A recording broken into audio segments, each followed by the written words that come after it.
खुश होंगे बातों को। Guys welcome back to YouTube channel को किसी सब्सक्राइब नहीं किया तो सब्सक्राइब कर दे, लाइक कर दे, शेयर कर दे और कमेंट कर दे। पाक सिबलिंग रिएक्शन में आप सबका स्वागत है। मैं हूं कोमल, ये हाशिम। इंस्टाग्राम का लिंक नीचे डिस्क्रिप्शन में है, फॉलो करें। तो आज की वीडियो बड़ी ज़बरदस्त होने वाली है, जो कि है वो है यार, बड़ी ज़बरदस्त ये वीडियो होने वाली है। ये है, कौन सी है?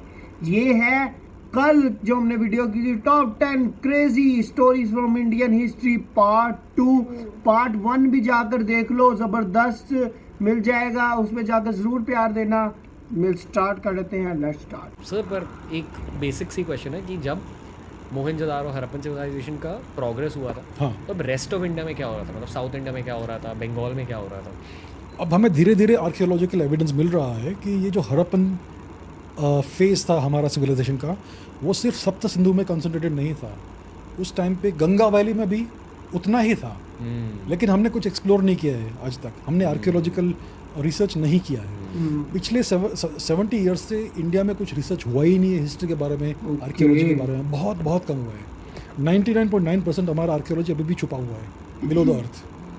तो हमें जो अभी एविडेंस मिल रहा है धीरे धीरे, उससे मालूम पड़ रहा है कि even in UP Ganga valley में बहुत पुराने अर्बन सेंटर्स थे। बंगाल तक भी है और साउथ में भी है। साउथ में कुछ टेम्पल्स है अंडर द सी मिले हैं जो बहुत पुराने हैं। उसका एज हमने अभी तक डिटरमिन भी नहीं किया है। गुजरात में द्वारका था, वो भी हड़प्पन ही द्वारका का भी वो कुछ 8000 साल ना? पुराना है। तो धीरे धीरे हमें क्या एविडेंस मिल रहा है कि पूरा इंडिया जैसे आज इंटरकनेक्टेड है, तब भी पूरा इंडियन सबकॉन्टिनेंट इंटरकनेक्टेड था और अर्बन सिविलाइजेशन था पूरा का पूरा।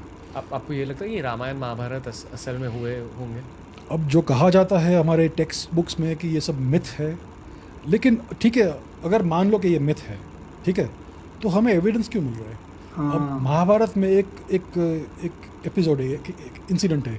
अर्जुन द्वारका में थे उस टाइम पे, और द्वारका में बहुत बड़ा भूकंप आया और पूरा नगर ओशन के नीचे आ गया। ये अर्जुन ने अपने आंखों से देखा और ये महाभारत में रिकॉर्डेड है। तो लोग बोलते रहते हैं कि ये सब नॉनसेंस है। तो 20 साल पहले द्वारका कैसे मिल गई अंडर द ओशन, उसी जगह पे, near the present day city of Dwarka? तो क्लियरली दिस इज प्रूफ कि ये इवेंट एक्चुअली हुआ। तो महाभारत का एक इवेंट अगर ट्रू है, सच है, तो बाकी इवेंट्स क्यों सच नहीं हो सकते? हाँ, बिल्कुल। दूसरी बात है, रामायण में क्या कहा गया है कि श्रीलंका जाने के लिए हमें एक राम ने और हनुमान ने एक ब्रिज बनाया था, राम सेतु। आज मिला है वो ब्रिज, वो मैन मेड ऑब्जेक्ट है, वो मैन मेड स्ट्रक्चर है पूरा। दुनिया में इससे पुराना मैन मेड स्ट्रक्चर है ही नहीं, इतना बड़ा मॉन्यूमेंटल आर्किटेक्चर का। सो वंस अगेन ये रामायण का भी प्रूफ हो गया। अभी हम अगर ढूंढेंगे तो और भी प्रूफ मिलेंगे हमें। और दूसरी बात ये है, महाभारत और रामायण के टेक्स्ट में बहुत सारे एस्ट्रोनॉमिकल इंफॉर्मेशन दिया गया है कि ये युद्ध हुआ तब स्काई इस तरह था, ये प्लैनेट इस कंस्टलेशन में था, एट्सेट्रा। अब आप फिक्टिशियस एस्ट्रोनॉमिकल डेटा बना नहीं सकते, क्योंकि स्टार्स, प्लैनेट्स, ये सब सेलेस्टियल मैकेनिक्स को फॉलो करते हैं और ये बहुत प्रिसाइज पाथ्स होते हैं।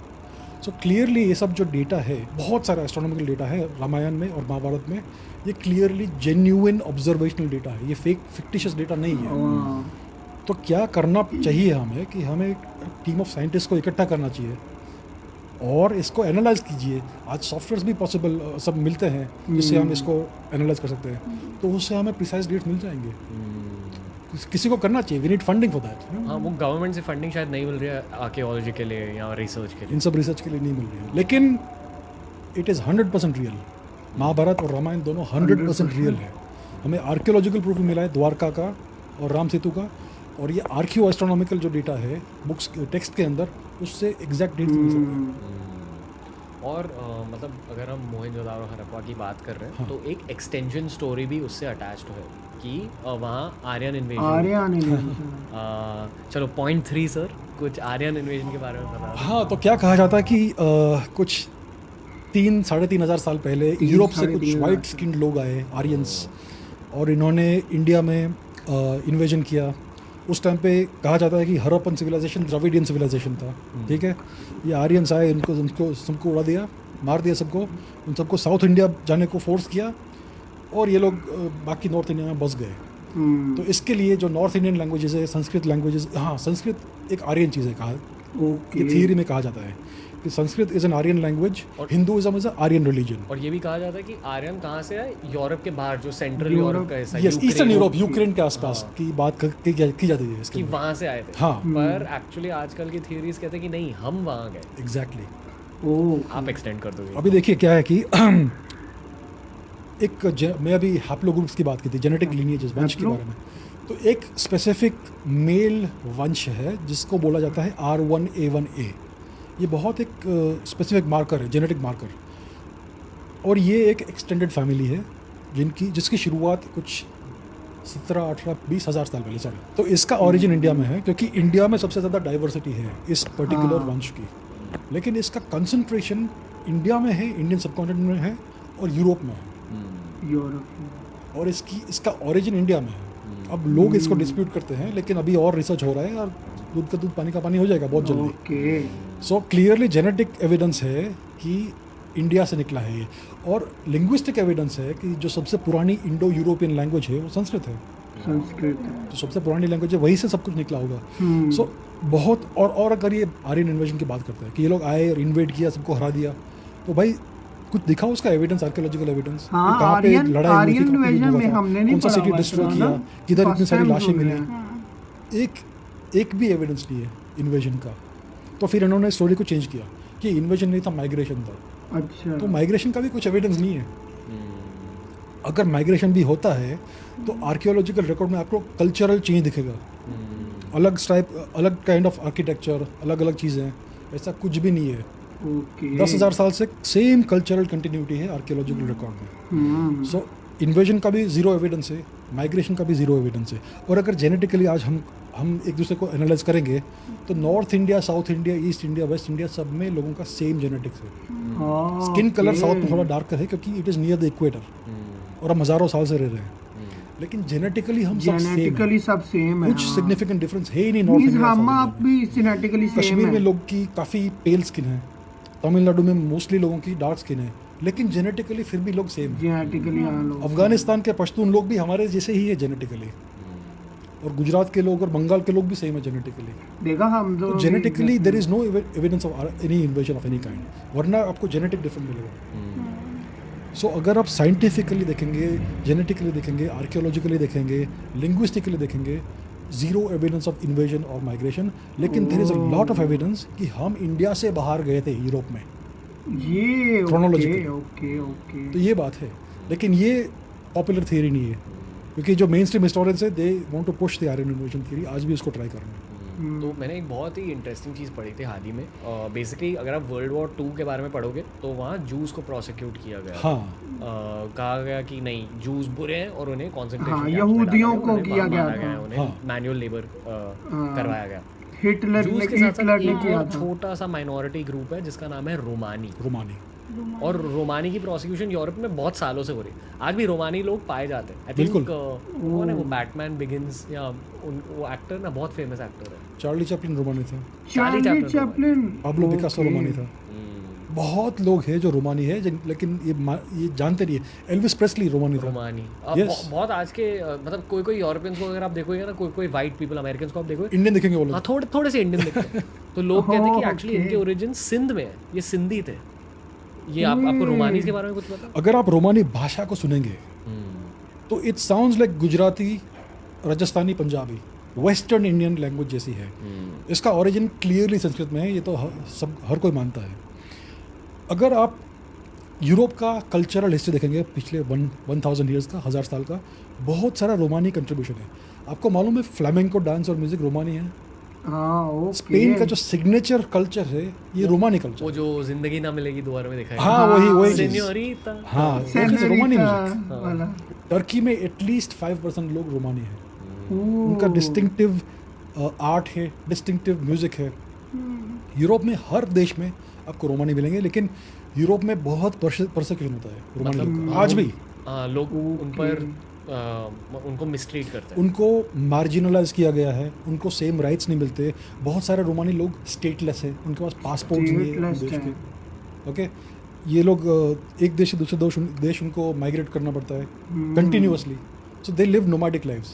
आज भी ये सिचुएशन है ईस्टर्न यूरोप में, रोमानिया में, हंगरी में, पोलैंड में और इटली में, स्पेन में, फ्रांस में, हर जगह। एरिक कांटोना नाम का एक फुटबॉलर था, he is रोमानी। Wow, Andrea Pirlo Italy का, ओ ऑफ कोर्स। ओ, अरे यार भाई, बड़ा फेमस है। फुटबॉल में आई वुड से यूरोप में 30-40% रोमानी है, लेकिन कोई बोलता नहीं because they will be persecuted. वाह। Okay. और खुद को वो फैमिलीज को पता है कि हाँ हम रोमानी ऑफ कोर्स। आपको ये मालूम है कौन था ये टाइसन फ्यूरी? हाँ, टाइसन वो भी फ्यूरी। बॉक्सर है। रोमानी। ओए टाइसन रोमानी फ्यूरी भी कंट्रीब्यूशन रोमानी है। बहुत ज़्यादा है, लेकिन ये कोई बोलता नहीं है किसी, ये इसके बारे में कोई बोलता नहीं है। चार्ली चैपलिन रोमानी था लेकिन कोई बोला नहीं। पाब्लो पिकासो रोमानी था। ऐसे हज़ारों एग्जाम्पल्स आपको मिलेंगे। तो रोमानी कंट्रीब्यूशन बहुत सिग्निफिकेंट है यूरोप में, लेकिन उनका परसिक्यूशन बहुत ज़्यादा है आज भी। There is no human rights for वो रोमानीज बोलते एंड दीज ही आर हैं। Of Indian origin. तो रोमानी लोग का ओरिजिन का ये थियरी है कि कुछ 1000 साल के आसपास इनको इंडिया से भगाया गया। अभी क्या हुआ था कि भगाया अप्रोक्सीमेट, गया। हाँ भगाया गया। वो मैं दिखाता हूँ आपको क्या है। अप्रोक्सीमेटली 1000 साल पहले इंडिया में टर्किक इन्वेजन्स हुए, okay, during the Abbasid caliphate, और उस टाइम के आसपास। तो ये लोग इंडिया में आए, इंडिया का सर्वनाश कर दिया इन्होंने, और इंडिया के बहुत सारे लोगों को एज स्लेव्स लेके गए। और ये कहाँ से जाते थे? अफ़गानिस्तान के थ्रू। उस माउंटेन रेंज को आज हिंदू कुश बोलते हैं, क्योंकि वहाँ पे बहुत सारे हिंदू मर गए इन द स्नो। स्नो कुश मतलब डेथ। ओके। तो बहुत सारे हज़ारों लाखों इंडियन स्लेव्स को ये लोग लेके गए फॉर वेरियस रीजंस। विमेन को कुछ रीज़न के लिए लेके गए, बच्चों को कुछ रीज़न के लिए लेके गए, और आर्टिजन्स को लेके गए, musicians, artisans, architects, builders, to use as slaves. अभी आई थिंक क्या हुआ था कि ये जो परफॉर्मेंस डांसर्स ये सब लोग थे, बहुत ज़्यादा इनको लेके गए, और फिर वहाँ उनको मालूम पड़ा कि इनको हम सस्टेन नहीं कर सकते हमारे देश में, क्योंकि it's too many of them. तो उनको कहा कि आप निकलो यहाँ से, और आप इंडिया वापस नहीं जा सकते, आप वेस्ट जाओ। तो तब से ये लोग भटक गए। तो ये अप्रोक्सीमेटली 1000 ईयर्स पुरानी कहानी है, और ये मेरा थियरी नहीं है, ये इयन हैनकॉक का थियरी है। Doctor Ian Hancock, who is a Romani scholar, उनका एक बुक है we are the Romani people. तो उसमें ये थियरी रोमानी स्कॉलर ने ही बनाया है, उन्होंने प्रपोज किया है। उनके कल्चर में क्या क्या होता है सर? मतलब उनका इंडियन कल्चर क्या? अब ये लोग जिस देश में रहते हैं उस देश का रिलीजन फॉलो करते हैं, लेकिन इंडियन कल्चर इसमें एम्बेडेड है। फॉर एग्जांपल फ्रांस में एक रोमानी वर्जिन मैरी का स्टैचू है, उसको ये लोग बोलते हैं काली सारा। She is black in colour, और साल में एक बार वो उसको ओशन में डुबा के वापस लाते हैं। ये क्या है? ये काली पूजा ही हुई ना। सो ये लोग in the garb of the different religions अपना कल्चर कैसे भी करके प्रिजर्व करने की कोशिश कर रहे हैं, और उनके जो कस्टम्स भी है वो भी very similar to Indian customs है। बट ये सब बहुत लो प्रोफाइल चीज़ें हैं जिसके बारे में ये लोग बात नहीं करते, बिकॉज उनका अपनी पहचान छुपाते हैं। आजकल भी प्रोसिक्यूशन होता है, बहुत ज़्यादा सताया जाता है, बहुत ज़्यादा। कैसे सर? उनको मार्जिनलाइज किया जाता है, उनको फोर्सिबली एसिमिलेट करने की कोशिश करते हैं, उनके बच्चे छीन लेते हैं और बोर्डिंग स्कूल में डाल देंगे, और उनको फोर्स करेंगे कि वाइट लोग से मैरी करें, यूरोपियन से मैरी करें, ताकि उनका असिमिलेशन हो जाए सोसाइटी में। उनको जो ट्रेडिशनल ऑक्यूपेशन से वो करने से मना करते हैं, उससे इनकार करते हैं, और उनको ऑफिशियल डॉक्यूमेंट्स नहीं देते हैं। So they are stateless people, they have no passports, no identification, और उनको सिटीज़ में रहने से मना करते हैं। They have to live on the outskirt of the city, garbage dump के आसपास। बहुत बहुत भयानक स्टोरीज है, बहुत सैड स्टोरीज है। थोड़ा रेसिज्म है, मतलब ये बहुत ज़्यादा रेसिज्म है, यस डेफिनेटली। अभी नाज़ी जर्मनी में एक बॉक्सर था, उसका नाम था योहान थ्रोलमान। ये रोमानी था, वो जर्मन बॉक्सिंग चैंपियन बन गया, लेकिन इन लोग को अच्छा नहीं लगा क्योंकि उसका स्किन ब्राउन है, तो उसको कंसंट्रेशन कैंप में डाल दिया और उसको मार दिया वहाँ पे। ऐसे हज़ारों लाखों स्टोरीज है। और जो हॉलोकॉस्ट हुआ था सेकंड वर्ल्ड वॉर के टाइम पे, जैसे आपने बोला मुझे अभी, उसमें बहुत सिग्निफिकेंट कंपोनेंट रोमानीज का भी था। और ये इसकी बात नहीं की जाती, इसकी बात नहीं की सिर्फ जाती। बोला जाता है कि जूस की प्रोसिक्यूशन हुई थी, बट एक्चुअली रोमानीज की भी हुई थी। रोमानीज की भी बहुत ज़्यादा हुई थी।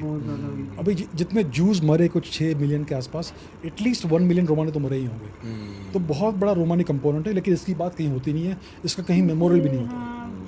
छुपाते हैं रेसिज्म और कुछ नहीं है। एटलीस्ट ये जानकर खुशी हुई कि आंड्रिया पिर्लो के वेन्स में अपने आदमी है वो। हाँ, अपना ही है। मेरा खून और आंड्रिया पिर्लो का खून एक ही है। ये कौन था? जर्मनी का कौन था? Crawl man. सॉरी मैं भूल गया उसका नाम, फुटबॉल का नाम। Michael Ballack. Michael Ballack. How did you know that? कुछ I don't know sir, intuition है शायद। There you go, Michael Ballack is Romani. Romani है बिल्कुल, बहुत है ऐसे, बहुत legendary footballer. Legendary footballer. Yes yes, Michael Ballack is Romani. I just hope कि क्रिस्टियानो रोनाल्डो भी रोमानी। अरे बहुत पॉसिबल है, look at he looks like an Indian ना। हां, वो थोड़ा इंडियननेस है पोर्टुगीज में। ये टेनिस प्लेयर कौन सा है, lefty? Nadal. Nadal. Nadal He also Nadal looks Indian. Nadal भी इंडियन जनरली लगता है। स्पेनिश लोग थोड़े ऐसे दिखते हैं। हाँ, स्पेनिश लोग का जनरली स्किन कलर थोड़ा डार्क है, लेकिन कुछ लोग दिखते हैं, दिखता है, हाँ। हमको मालूम पड़ता है कि इनमें कुछ तो है। हाँ ये क्रेजी था। जिंदगी ना मिलेगी कि दोबारा में अंडे भी पे आपने स्पेनिश एरिक लोग थे कैंटोना ना। का नाम लिया। Eric Cantona, legend, crazy. Absolute legend. Sir भी पांचवी स्टोरी के बारे में बता। आई वॉज अबाउट टू से, मैंने कहा राफेल नडाल भी इंडियन लगता है क्योंकि उसकी स्किन और उसका जो स्ट्रक्चर है फेस का वो इंडियन ही लगता है, लाइक हमारा एशियन टाइप लगता है। पहले जब राफेल नडाल खेलता था ना तो मुझे लगता था कोई पाकिस्तानी है, लेकिन बाद में कोई ना वो क्या कहते हैं वो बाहर मूवीज में काफी है, मतलब के लगते हैं कि इंडियन पीपल है। जैसे कि एक मूवी थी क्वीन मूवी में ना वो एक था एंड में भी एक ना वो कुक आया था, याद है ना, एक शेफ आया था। हाँ। उसकी शक्ल ना बहुत ही इंडियन जैसी ही मिलती थी, वो लगता ही नहीं था वो भी स्पेनिश था। वो मुझे एकदम से याद आ गया। जिंदगी ना मिलेगी दोबारा में भी कुछ ऐसे थे। हाँ। काफी वहाँ पे लोग थे जो लगते थे कि जैसे इंडियन पीपल या जो उन्होंने पूरी मूवी बनाई मुझे तो हाँ, और मतलब कि ये जो लोग हैं ना जैसे क्रिस्टियानो रोनाल्डो, इन्होंने कहा तो लगता बाकी है, यार वो भी क्रिस्टियानो लगता है। रोनाल्डो लगता है, रोमानी लगता है, मीन्स के वो हमारी तरह लगता है। जो हमारी रगों में खून दौड़ रहा है वो रोनाल्डो की रगों में भी खून दौड़ रहा है, बस रोनाल्डो के रगों में कोका कोला नहीं दौड़ रही। कोका कोला उठा के रखी थी ना उसने। तो बाकी नडाल का जो इन्होंने बोला ना कि टेनिस, तो मुझे याद आ गया कि नडाल ही लगता है फुटबॉलर, क्योंकि नडाल प्रॉपर लगता है कि यार एक ये इंडियन एशियन टाइप इसकी ना फील आती है। तो जहाँ जैसे तक इन्होंने बताया कि इनको ये लोग इतना नहीं मतलब कि हाँ। रहने देते, इस तरह के इनके ऊपर जुल्म होते हैं, सारा सीन भी इनके, इनकी अपनी प्रॉपर एक जगह नहीं हाँ। है, इनको कोई मानता नहीं है इस तरह, ये तो बड़ी वो गलत बात है। हाँ, सैड सी चीज़ है थोड़ी सी, लेकिन इन्वेजन जो हुई थी, परसिक्यूशन तो ज्यूस की हुई थी वर्ल्ड वॉर 2 में, जो नाजी जर्मनी हिटलर ने की थी ज्यूस की, हाँ। उसके साथ रोमानी पीपल की भी हुई थी, मीन्स हमारी भी हुई थी, लेकिन हमारे जो लोग थे उनको वेस्टर्न जगह पे कर दिया था। तो बाकी और भी स्टोरीज देखते हैं, अभी तक जो स्टोरीज हैं बड़ी वो जबरदस्त है। महाभारत वाली भी थी हाँ, कि और महाभारत के भी उन्होंने बताया कि वो मिथ नहीं है, वाकई यार मिथ नहीं है, जो प्रूफ्स मिलते हैं उससे तो यही प्रूव होता है कि राम सेतु ब्रिज जो है और द्वारका सिटी यार एक मेन रीजन है कि वो हमें लगता है कि वाकई हुआ होगा पहले, हुआ होगा। क्योंकि द्वारका अभी भी पानी और के एक नीचे जो वो मिली ब्रिज भी है, ब्रिज भी है, राम सेतु ब्रिज जो मैंने कहा है बीच में। बाकी काली पूजा भी होती है फ्रांस में, तो मीन्स के सिविलाइजेशन का स्टार्ट इंडिया से ही हुआ है, हिस्ट्री इंडिया से ही स्टार्ट हुआ है, उसके बाद ही लोग इधर उधर गए हैं, यूरोप वेस्टर्न इधर सारा सीन हुआ है। बाकी स्टोरी नंबर 5 से स्टार्ट करेंगे नेक्स्ट एपिसोड में, नीचे कॉमेंट्स करके प्यार जरूर देना। मिलते हैं नेक्स्ट वीडियो में, तब तक का ख्याल रखें। 1 2 3 अपडेट।